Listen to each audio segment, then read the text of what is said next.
Welcome everyone to our last meeting of the year.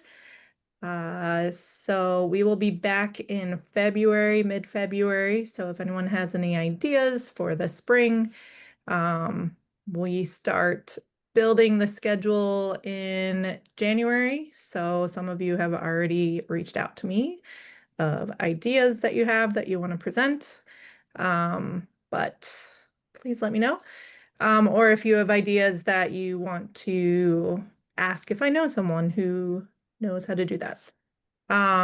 So tonight, Jason is leading, and I'm gonna have him introduce our guest.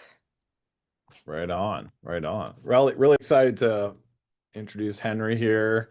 Henry, former student of mine from Ithaca, and yeah, we have been keeping in touch since he graduated, and then I've been sort of following his career along, and we were chatting one day, and then I was working on a film, and I was kind of like, any chance you want to do sound? And then Henry and I started working together, and um, and that went really well. And then I started a bigger project, and Henry worked on that, and I've just sort of been following along Henry's career, and you're getting started, but also blasting forward and doing amazing things. And so when this opportunity came up, I was really psyched to get you to talk to us about what's going on in your life and what you've been doing. And we'll have a little chat in the second half about working on my stuff, right? Yes, So sir. yeah. Yes. All right. Well, I'll let you take it from there, Henry. Awesome. Thank you, Jason. Alrighty.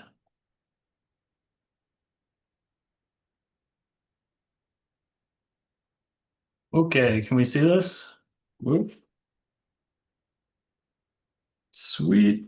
Yeah, so like Jason said, I'm a recent grad, so I'm coming at you as a peer, not somebody who has worked on anything insane. And I hope that makes this kind of relevant for people just because I've really been through that. Like I've been through getting kind of thrown out of school and like, what do I do? Let's figure it out. That whole situation. And I feel like over the course of my very short career, I've been lucky enough to like touch a bunch of different aspects of the industry and kind of decide what's working for me at this point and had to make some tough decisions on where I wanted to go and what I want to do.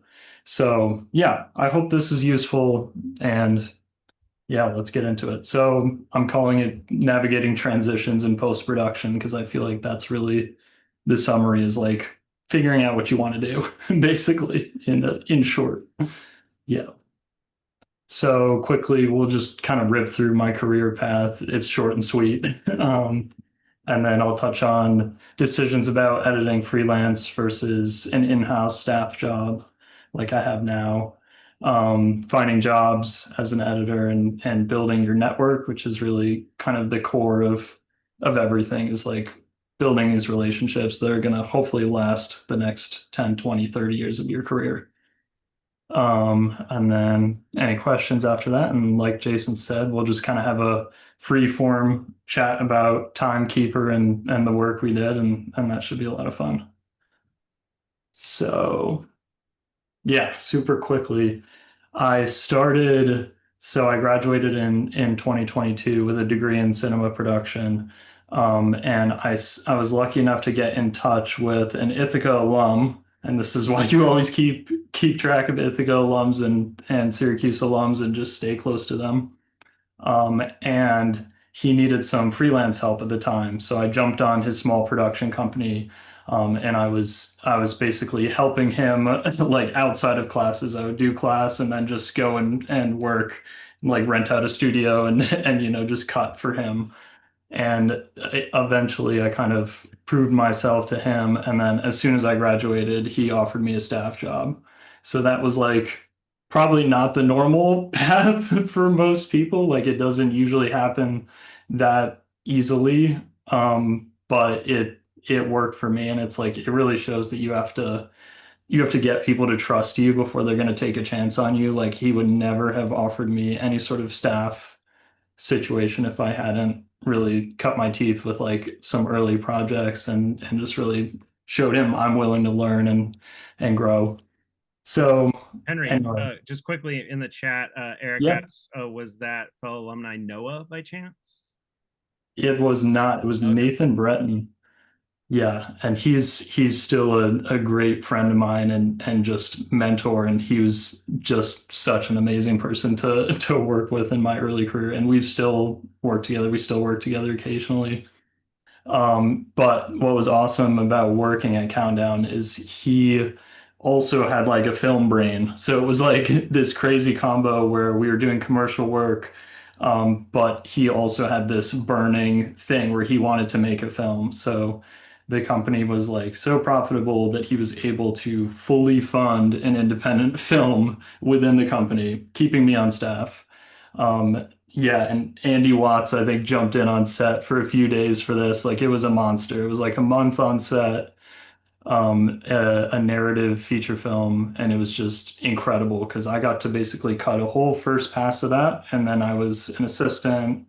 I did dailies. It's like you're kind of wearing every hat, but at the same time, at night on that, while we were on set, I would be cutting our commercial work and just kind of like managing those clients and that sort of thing. So it was just insane. It was just one of those learning everything at once type experiences. But yeah, so that was that. That company sadly couldn't keep me on, as happens with many small companies. That's just part of life. And I'm sure everyone here has dealt with that or will deal with that eventually. That's just kind of part of it. But after that, I transitioned to freelance and I just really decided it was time to try to build my network from nothing and just figure it out. So with that, I was cutting commercial projects. I ended up, you guys might know Marlena. She is the absolute best. So she plugged me in with some of her documentary folks. So then I found myself assistant editing on a documentary, and that was pretty stable for about a year. And it was government funded. So I was doing that as well as cutting commercial work, which I would find myself. So yeah, that was a journey, and I'll tell you more about that in a minute. And then after that, through just kind of random applying, it's funny. I'm going to talk about networking and building your relationships, but also building portfolio is super important. So the people that you reach out to can see some sort of body of work and it's eye-catching and it gets you in the door, and that's difficult. But I had done that enough by this point that I got a job at Hey Dude, which is a footwear brand owned by Crocs. So now we're talking billion-dollar company, mega corporation. This is a huge transition because I went from small, tiny studio doing some film stuff on the side, and then freelance where I worked on documentaries and some commercial stuff. And now I'm working on brand projects, commercials, and all sorts of stuff for Hey Dude and Crocs. So moving on to the next slide, Shayna, if you don't mind to pause the recording. We're back. Okay, forgive this picture because I think it's the only one ever taken of me editing. And it's not great, but I got the laptop sleeve mouse pad going on. This was taken on set for the narrative feature I worked on at that company. So it's got stuff everywhere. And anyway, what a fun time. So I'm going to quickly rip through the differences between freelance and staff editing because I feel like this is a huge decision that I think is important, and it's important to consider everything about it. I wrote a lot of text on the slide, so if we if we don't get to all of it, maybe you can read it. But I'll try to go super quick. Um, so obviously the biggest difference is you can choose your projects, and when you're in a staff job, you can't choose your projects. Some people love that and they're like, I can choose where my career is going to go. I can pick what genre I'm going to be in. I can pick what kind of work, if I'm going to be in the film industry, if I'm going to be in commercial, and what sections of those industries, like what jobs you go after. And some people, they hate it. I don't know. It's for me right now, like the structure of a staff position is kind of what I enjoy. I find, and this is you just have to know this about yourself, is like, are you going to be able to deal with breaks where you're not working for weeks at a time? You know, are you going to be able to negotiate your rates constantly? And that's just kind of part of it. You have to be good at talking about money. And whereas if you have a salary job, it's kind of like you talk about money once and then you're good for a bit. And that's just not not the case when you're freelance. So it's just kind of knowing yourself and what structure you need, what structure you don't need. Some people are just not meant for a staff job and they would hate a staff job and it would feel like crushingly, not creative and you have less control. And yeah, you just kind of have to make those decisions. But quickly, a few things: freelance, greater access to film jobs, like 90% of film jobs are freelance. I found, I guess, the one film job that was staff in my first job. Editors Guild and union opportunities. This is a big thing to think about too, because this is kind of like that middle ground between freelance and staff. Because you get a W-2 from the union, you can get insurance, you can get all of those kind of real life things that are important, and you get a lot of stability from being in the union. You get a guaranteed wage, there's certain penalties that your employer has to deal with and pay. And it's just protection and it's important. And also, if you're going into the film world, films over a certain budget are generally union. And also, this is going to be on the narrative side more so than documentaries. Documentaries are not very often union, they're mostly non-union. Um, let's see. Yeah, so like I said, income fluctuating based on projects and invoice timing. So it's you have to manage your cash flow really well. You have to know when your invoices are coming in and you have to budget really well. I would recommend getting a separate bank account, a business bank account, and literally think of it as a business. Pay yourself like a business, like mentally take your taxes out, get a good tax person. That's another thing. Business expenses, deductions, taxes, all of that stuff is like this is all stuff that I was not thinking about in school. So that's why I mention it now. It's like I feel like a lot of school, it's easy to buzz over what the real world implications are of choosing a certain path. Um, and yeah, so it's just things to be aware of. Is you just kind of have to be hyper organized, treat it like a business, and that sort of thing. Yeah, so higher day rate as opposed to staff jobs, I would say this is pretty standard. So you're going to charge more because you're not working every day. That's just pretty standard how it works. And also because of freelance taxes. So when you work a staff job, your taxes are going to be taken out by your employer, and it's just easier than if you're getting a 1099 freelance. So you charge a higher day rate to compensate for that, but you might not be working all the time. Also, this is just kind of anecdotal, my experience. 10 hours is pretty standard in freelance in the film world. It can be up to 10 to 12, you never know. Staff jobs, corporate jobs, 8 hours is pretty standard, which feels like a luxury. It's like, whoa, 8 hours. Um, yeah, so staff jobs, primarily commercial work, like I said. You can get paid more if you don't have an established network of clients. That's the hard thing, is just finding clients. Staff jobs, you kind of have your client built in. You're working every day. It's already there for you. Like I said, consistent income. Yeah, okay. I think that summarizes that. Let me go super quick into the next slide. Okay, so this is quickly about building a network and what I've learned finding jobs. So this is kind of like a mindset shift that I think is fundamental to finding new leads and also just building relationships. Like I think that's the way to think about it is you're building relationships. So when you're meeting a new person, think about how you can help them instead of how they can help you. It's just a different way to think about it, but also can lead to a genuine relationship. It's not one built on, you should never go and talk to someone just thinking, how can I get a job out of this person? It's more like, how can I help them? And how can this turn into a relationship that benefits us both? And that's how I thought about it when I was freelancing and started to build my network. And I was shocked at how kind, nice, amazing people are in post-production. Like editors are so nice. I feel like they're the nicest people on earth.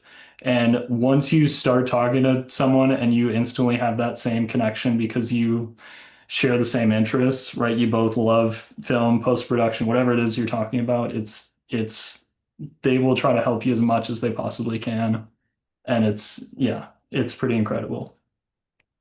So having a targeted approach, yeah, reaching out to people. A lot of people just try to reach out to like the top of the top. Like when I first started freelancing, I reached out to Eddie Hamilton, who cut Top Gun Maverick, and we actually had a great conversation. He jumped on the phone with me, and he ended up connecting me with Joanna Noggle, who cuts The Bear in New York, and then she recommended me for a job down the road. But that's not how you should do it, I feel like. How you should do it is find someone who's on your level. Like don't go for these crazy, someone whose career is way, way, way more advanced than you. Like find then I It started sounds like it works for you. Worked for you though. yeah, it did work, but stop, Jason, peanut gallery. All right, Come all on. right. Um, but like reach out to assistant editors, maybe, like someone who's going to be doing that job that you're doing because they're now your expert because they know everything about how to get that job. They know how to succeed as an assistant editor, how to work in that world. So those are that's another kind of mindset shift I would go for and that I tried to do. And then tailoring your messaging to what they care about. Again, this is just like, how can you help them thinking about whether that's just like a compliment on something they made. Everyone has an ego in this business a little bit and likes to likes to hear that you like something they made. Like, what did you like about it? That sort of thing. Um, and yeah, just thinking about it that way. Or even who you can connect them with and then, yeah, it's really nice when it can be like a mutually beneficial relationship. And then finding staff jobs, use your network as a base, follow the great people in your network. I think, yeah, just like making friends and post-production friends has kept me sane. People like Jason, Marlena, like during the slow times, like that's who I want to talk to. And they will keep you hanging around and they're good people. So yeah, and then just build a portfolio. And like I've been talking about this whole time, it's just like trying to learn as much as you possibly can. Like the wider your skill set, then the more different molds you can fit into. Like right now, I could go after a job in the film industry if I wanted to be in that world, or I could be in commercial world, which I'm having a ton of fun with right now. And it's just based on kind of touching a lot of different things over my short career. When Okay. you're thinking about networking, Henry, it Yes. seems to me that a lot of the relationships that have gotten you somewhere are face-to-face relationships that you cultivated. They're people you knew, they're people you go and see. It doesn't sound like, hey, you like message somebody on social media and then got a job. Or Yes and no. So I would say some people have different thoughts on cold outreach. I think when you've just graduated, your network is zero. Like, how do you increase that number? You have to meet new people. So I feel like cold outreach is not a bad thing. And I think COVID has made things a lot easier because now everyone is fluent with Zoom, right? And that's what I would do. I had like hundreds of Zoom calls. Yeah. And slowly but surely, my book of names grew and grew and grew because I was meeting people and having like really genuine conversations, and they would connect me with five other people, and suddenly I'm getting jobs from these people. So it's, yeah, I think if you can write a really good cold outreach email that gives someone value, shows you have a head on your shoulders and you're really excited to learn and you just want to meet them, you're not looking for a job, then I think it can be really great and you can just find some unexpected things out of it and relationships that you wouldn't think you would ever have. Yeah. Yeah. Thanks. Yeah. All right. I feel like I've done a lot of talking. Time for, oh, Q&A, I guess. I thought I was done talking. Yeah, Henry, real quick. You had a bullet on one of your last slides about how you tailor your approach kind of differently for freelance versus staff jobs. Yeah, and so that one point on cold outreach where you're saying be extremely organized and follow up often. What is your kind of philosophy on follow-ups and kind of how do you treat that? Is it situational? It's always a tricky subject when students ask me, I've reached out to this person. When do I follow up? Or how does that work? What do you think about that? Yeah. So with follow-ups, my thought has always been if you talk to someone, write them a really nice follow-up right afterwards, like 24 hours afterwards, no more than 24 hours. Like they're gonna forget you after 24 hours. That's kind of how I think about it. And then my cadence was like, and you can be as crazy organized as you want. Like if you're really gonna get out there and do this and like just go crazy being organized, then like maybe set a reminder every month you're going to send this person. But it's not like your follow-ups like, hey, how's it going? Do you have a job for me? That is not a follow-up. No one's responding. It's like, hey, I just saw this article. I thought you might be interested. Can I share this with you? Something like that, where it's like something that they'll actually get something out of and it'll start a conversation. It's not like I'm trying to get a job out of this. And it all goes back to like the whole mindset shift of like you're not trying to get a job from someone, you're trying to build a relationship and you're trying to meet other people from them and that sort of thing. And people are just so generous, it'll blow you away. Like they're yeah, But they can also smell the desperate I want a job. And if you come in with that mindset, they taste it right away in the air. And it's so exactly. off-putting. And I think that's such a good advice, Henry. Yeah. Because if you do go in with the mindset of what can I get out of them, they shut down immediately. Yeah. A second thing too is like follow up with people and keep in touch with people even when you're working.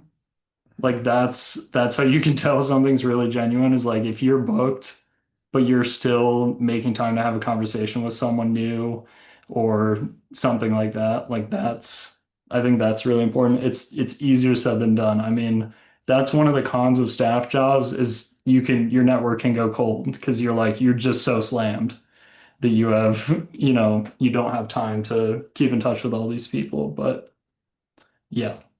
I'm not a great model for that, but here we are talking, everybody. Yeah, So, yeah. So good. all right, should we keep it moving?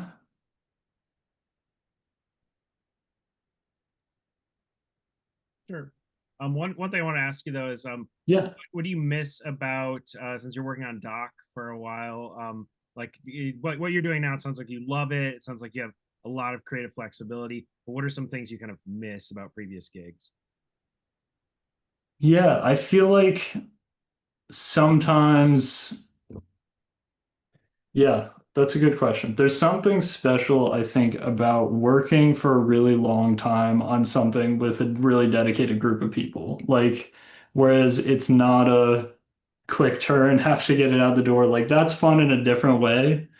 But I think really working on long form stuff, I'd say would be it's just nice that I've gotten to do both. Like, and it's rewarding just working with a group of people and just kind of slowly making progress on something. I'd say that's my answer. Totally. Thanks. Yeah. And this is kind of a good segue to Jason's project because my God, it was a year, Jason? That we worked on this? Yeah, Yeah. Good year. crazy, Yeah, yeah. crazy. Yeah. And what a treat. Just Yeah. so Yeah. fun. I think we Well, both had a blast. yeah. Show this clip and then we'll talk about. So, do you want to set this up? No, you got it. I've done enough yapping. Um, we talked about showing a clip from the film that Henry helped me on, and I wanted to show a piece of it where I felt like both the interaction that I had with Henry when working on this, and then also just what he did on it was super great. So I just thought I'd show a little clip where I remember the notes that how far this little part of my film came. So I thought we'd show this to you guys and then talk about our working relationship on this project. Yeah, and also this film, Jason was working on it when I was a student. So it's like been in the works for like 25 years or something, and we finally finished it. Not So that long, but I think it was like 50 number of years. like since yeah, before I was born, it was working. All right, here we go.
Yeah, just said in the chat that the sound like really makes that piece come alive. It's great Yeah. sound work. And then I Yeah. said, "Oh yeah, great job too, Jason. Nice Yeah. animation." Yeah. Thanks. Thanks. Um, yeah. So Henry started on sound on this project, and it was just so really great working relationship with Henry, just because I felt like I could be as picky as I wanted to be, and not a single beat. He just didn't miss a single beat. And so I could just keep throwing more and more and more stuff at him. And not only did he go and do that stuff, but it always came back with some surprises, and just like super impressed about the working relationship. And I kind of wanted to talk to Henry with you guys present just about, you know, how he thinks about sort of working with his, whether it's the client or the director or the people he's working for, and just communicating. Because I think, whether you're a TA for your professor or you're working for a big corporation, communication is absolutely key. And I just felt like there was just a really good channel of communication with Henry, and I think that is something that's super valuable in these working relationships and goes such a long way. Yeah, yeah, for sure. I feel like especially with projects like this where it could be endless, right? Like Yeah. there could be no end in sight. We could just keep, you know, messing with stuff forever, but like setting clear goals, like I would always try to write Jason a follow-up or something like that where I have clear deadlines, like I'm gonna get this done at this date.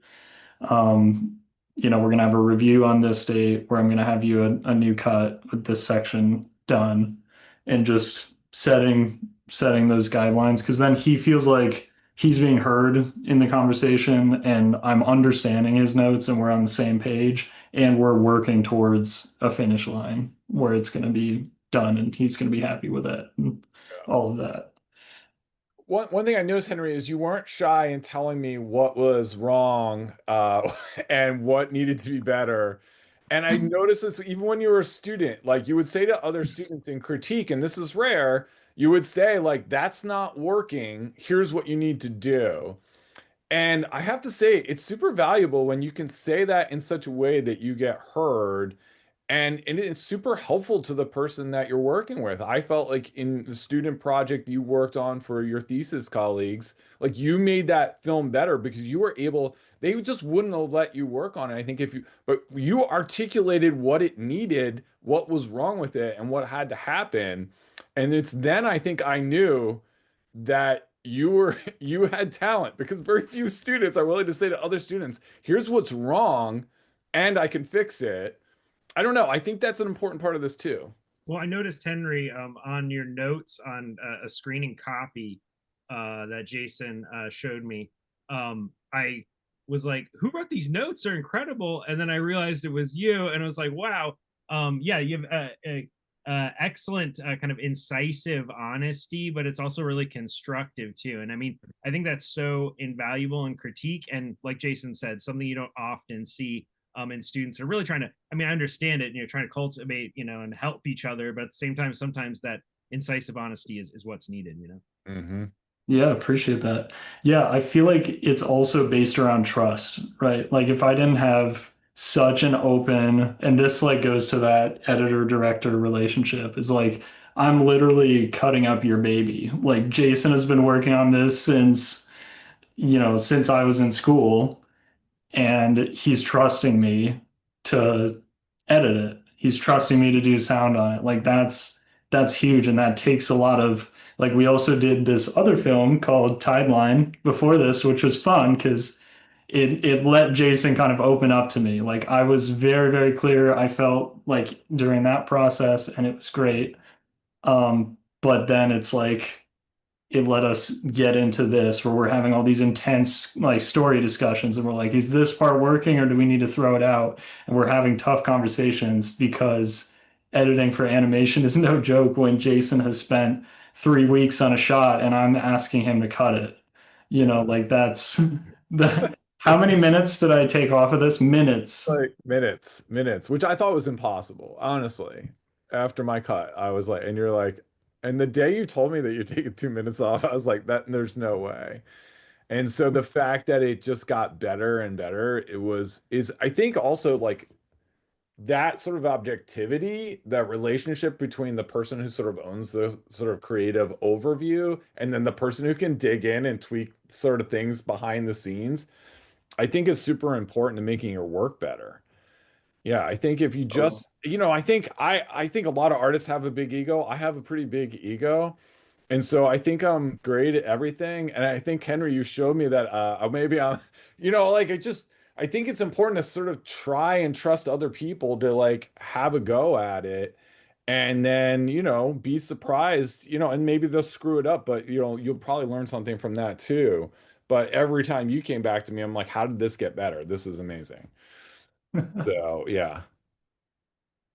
yeah, I feel like it was fun for me too, like just your level of minutia you wanted to go into it. Like if I was someone who didn't want to go into that level of minutia with you, I don't think it would have worked. But like since we had that kind of relationship, I knew what I was getting into Yeah. with you.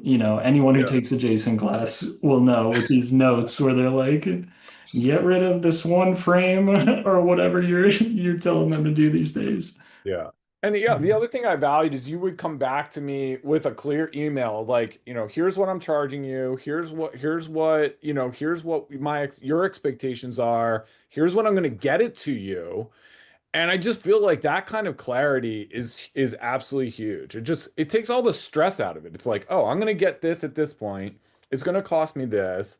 And then we're going to talk about it and I have another go at it. And I just feel like that's just a great working relationship. And I do feel like even in the corporate world, you tell me if I'm wrong, but developing those relationships with the people you work for so they can trust that you're going to hit a deadline or you're going to do what they ask you to do or you're going to respond to something, even if it happened really fast in a meeting, but you got that note down and you make it happen, that's just invaluable. Yeah, definitely. Yeah, it's regardless of whatever medium it is, if it's film or yeah, anything. It's all about the relationships and the trust. Indeed. Indeed. Well, should we take a couple more questions before we run out of time? See if what people. Yeah, feel free to hit us with any questions. One more thing is just like I don't know if you guys sense this from the sound, but like, just the weight that you were able to give the characters to the sound, and also like the levels of layers of sound that you had put into that piece, like in that section, like, and I remember we put some music on there, and it became a little too much. And then we backed it off. We're looking for this ethereal quality and some emotion in that, like the hum and the sense that that thing was alive and had power and it was going into him. I mean, that was like thousands of layers of sound. Just, I mean, I'm exaggerating by a bit, but literally it was just No, quite, it was probably like 300-ish. yeah. Some like it was like I tried to pull up a screenshot or find something. Sorry guys. I'm not prepared. I think the Pro Tools would have blown up if I tried to open this again with all the routing and the it was a nightmare, but it was a fun nightmare. Yeah, Zach, go ahead. Hi. First thing, hi Jason. Hey. Before I graduated, I tried to say bye to you, but you weren't there, and I went to Brad. Ooh. And I was like, "Where's Jason?" And you were like, and Brad was just like, "He should be upstairs," and I was like, "He wasn't." And Brad was like, "Okay." Oh, So oh no. I didn't get to say Good, bye, but good to see you. hi. Yeah. As you guys were talking, I had a ton of questions, and I guess could I ask two, but they're like one is longer and one's kind of shorter. Shoot, go for it. For sure. Um, so when you were talking about the longer one is when you were talking about you primarily edit in Premiere, especially in your current job. Um, do you it do you prefer to use like vector scopes for coloring and stuff? Because like I feel like Premiere has a different sort of range from what I can tell. So is that sort of where you usually go, or when using Premiere for coloring, I guess? Yeah, I mean, definitely you want your scopes on, especially if you're like working on a crappy display or something.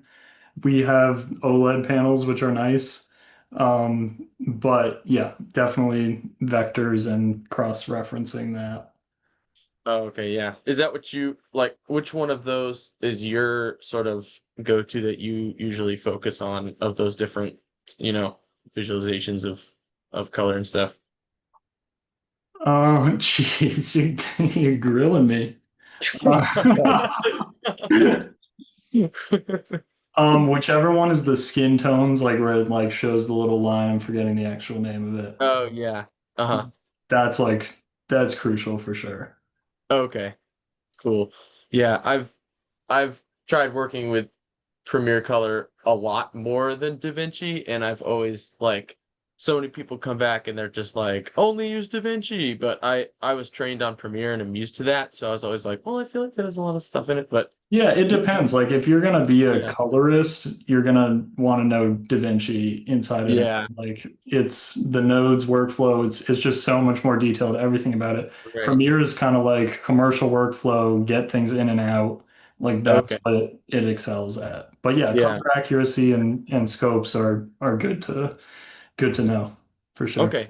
Great. Thank you.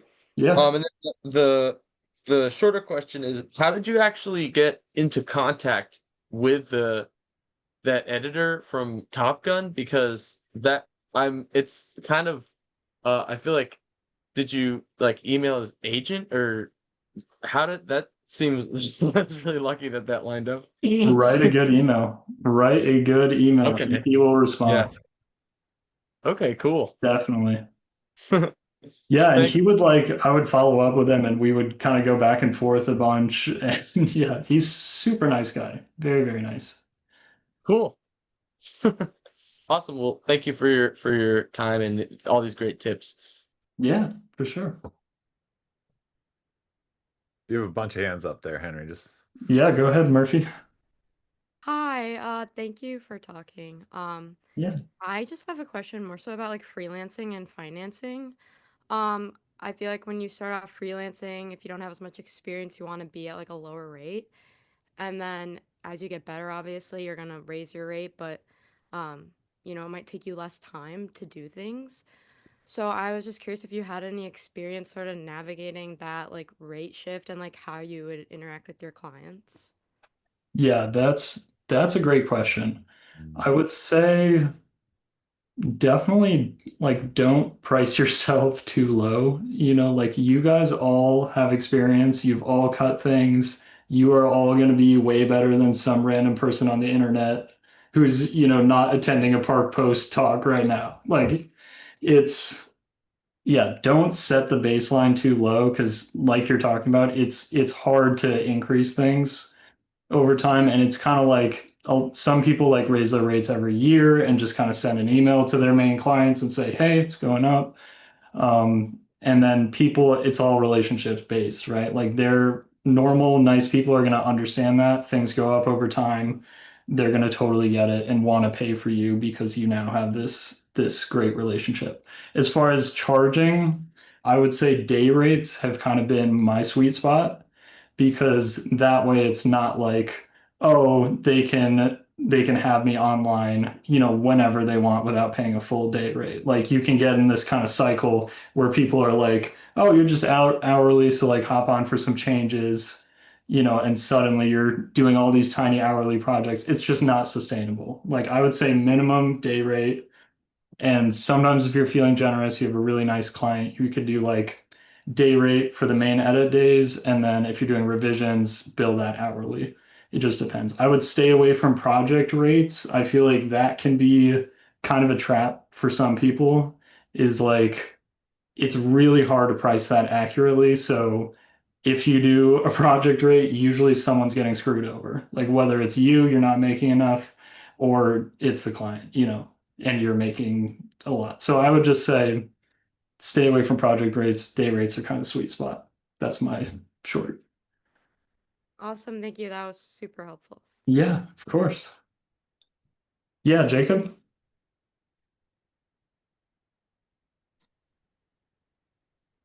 Oh, hey, sorry. I was in a dark room. Just give me 1 second.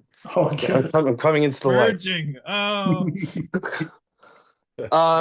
My question is, I was talking to my professor today about kind of how generative AI is going to make its way into artist-friendly tools, kind of how it's going to make maybe some tools that were more technical kind of have more artist-friendly stylistic parameters.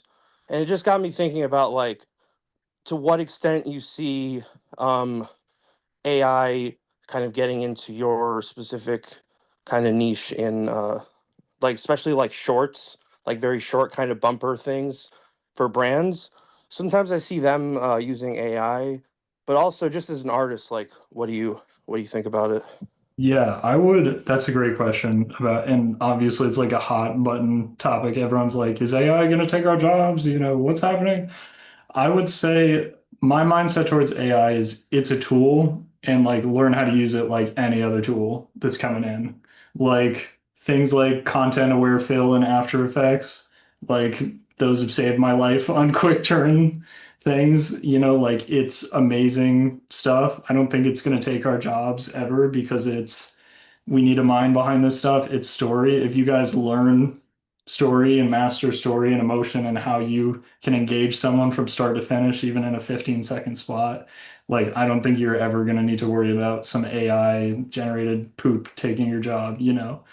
But yeah, also it's like learn it, use it. It's good for things like I don't know, the Photoshop AI stuff is really amazing for extending frames, like things like seamlessly blending. Like we have to make a ton of aspect ratios, so I'll use that sometimes because oh my gosh, shooting for 916 is like it's a nightmare because it's everything has to be super wide, so then you can't frame things properly. But if you have like if you can mask out a background or do some, extend the background, something like that, and then composite it together, then you can really do a lot of different things. Mhm. Yeah, audio, Brad, that's very true. And it's doing amazing things in audio, especially like historic preservation stuff, like dialogue cleanup. It's insane. Like it'll be able to take a recording and remove like the music from it and maintain the dialogue. Like it's just mind-blowing stuff. So I would say use it, learn it, be aware of it, don't be scared of it, and we're all gonna make it. Thank you. Yeah, thank you. Mike? Hey, yeah, before I ask my question, I just want to say at work I'm using a program called Spectra Layers to unmix really bad audio to get noise out of it, and it is like insane. Like Wow. how good it is. But I was curious to hear about your experience editing features and like what you've learned creatively doing that. And also like I just guess like what was the feature that you were working on at was it at Countdown? Hmm. Yeah, it's called Firelight. It's like in marketing release zone, so it'll be probably like a year as with everything. But yeah, that was the narrative scripted thing. Do you want to hear about scripted or doc or both? Doesn't matter. I guess I'd be curious to learn like in what ways you found the process similar and what ways, I mean, obviously there's vast differences between the two, but like Yeah. just what the big creative takeaways you had were in terms of like workflow and just like the craft of editing, I guess. Yeah, for sure. Yeah, that's a huge topic, but I'll do my best. Yeah, I feel like so docs are much harder. That's like the simple dumbed down answer as an editor. It's you can do anything with the doc. It's way more valuable, I think, for an early career editor to try to cut a doc because you just learn so much. It's like the bare bones. How do you make something into a cohesive story? How do you craft certain elements that might not go together and suddenly they fit together perfectly? How can you guide someone through arcs of a story and keep their attention throughout an hour and a half? Like it's so difficult. And I feel like it's, yeah, first thing with docs is transcribe all your stuff. Marlena told me that. Like I like cut this ridiculous indie doc my sophomore year. And that was like the first thing Marlena said is you got to transcribe all the interviews. Another AI thing, use AI to transcribe your interviews and do a paper edit. Like literally do it on paper. And then that's a good way to piece it down. But really the big thing with both is like it's going to be overwhelming if you try to look at it as a whole. You need to take it into little pieces. You need to, and that's just kind of what editing is you have to take it one chunk at a time. Like I would take things into scenes and then I would make micro scenes. And then I would just like drill down, drill down, drill down. And then it's not overwhelming because it's easy to just get overwhelmed with how does this piece fit into this piece. It'll become clear once you have the pieces, but making the pieces is the challenging part. I don't know if any of that made sense to folks, but It seems to me a big skill too of editing is that you have to be fast. And I think you have to cut a lot to get fast. Is it, I don't know if you find that to be true, but I feel like that's a big difference between a student editor and a professional editor is they're just super fast at it. yeah, I mean, you definitely have to be technically fast, like learn your shortcuts. But also, yeah, I think I have a love-hate relationship with fast because sometimes I'll be fast and then I'll cut things 10 different ways and then throw it out 10 different times. And then I'm slow, you know? So it's being Yeah. fast, but also like making the right decisions and not being afraid to like really try things. I think that's what speed unlocks is it lets you try things. And I think another like weird editor thing is like find out if you're a builder or a sculptor. Like builders like to start with nothing and then add to their timeline. You know, you're cutting in from another source. And then sculptors will just dump everything, dump a big idea in there and then trim it down, trim it down, trim it down, trim it down. I always thought that was fascinating is to like find out which one you are. I'm a builder, but yeah, and it's just how you work. Like I'll make string outs all day, like just different themes, different ideas, that's how you get through back to the big features and stuff. It's all in string outs. It's like, and if you work as an assistant, it's your job's going to be string outs. It's like, can you pull string outs for, you know, this idea from 1940 or whatever in the story? And then you're like looking through all the footage to find that. And that's what helps put the pieces in place. Thank you so much. Yeah.